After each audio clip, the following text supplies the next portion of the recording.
Hi friends, Sagar's కిచెన్కి స్వాగతం. ఈరోజు బ్యాచిలర్స్ కూడా ఈజీగా చేసుకునే 10 నిమిషాల్లో ఎగ్ కర్రీ రెసిపీ చూపిస్తాను. పదండి స్టార్ట్ చేద్దాం. ఇంకెందుకు ఆలస్యం. ముందుగా ప్యాన్ పెట్టుకొని అందులో 100 ml ఆఫ్ ఆయిల్ వేసుకోండి. ఆ తర్వాత ఆవాలు, జీలకర్ర, శనగపప్పు, మినపప్పు వేసి కాస్త దూరగా వేగించండి. ఇప్పుడు ఓ పెద్ద సైజు ఉల్లిగడ్డని సన్నగా తరిగి ఇందులో వేసేసుకోండి.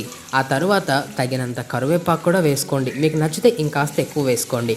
ఆ తర్వాత జస్ట్ అలా కలిపేసి మూత పెట్టి ఒక 5 నిమిషాలు బాగా మగ్గించండి సిమ్లో పెట్టుకొని. ఉల్లిగడ్డ ఇలా మగ్గితే సరిపోతుంది. మరీ ఎక్కువ బ్రౌన్ కలర్ అవుతే టేస్ట్ మొత్తం మారిపోతుంది. ఇప్పుడు నేను ఇక్కడ ఒక 3 టమాటాలని కూడా సన్నగా తరిగేసి ఇందులో వేసేసుకోండి.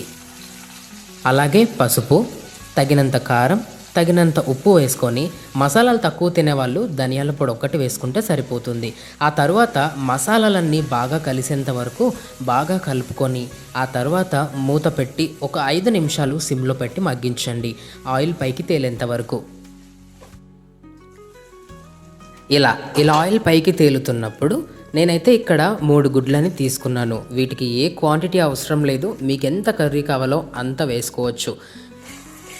ఆ తర్వాత ఆ గుడ్లన్నీ బాగా మిక్స్ అయ్యేంత వరకు కలుపుకోండి.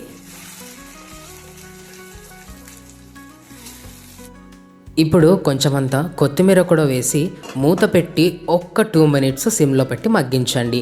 ఆ తర్వాత ఇప్పుడు కొంచెమంతా బాగా కలుపుకోండి. ఆ కొత్తిమీర ఫ్లేవర్ అంతా ఆ ఎగ్ కర్రీకి అలా తగులుతూ ఉంటే చూడటానికి సూపర్గా ఉంది, కానీ తింటూ ఉంటే ఆహా అనిపించేలా ఉంది టేస్ట్.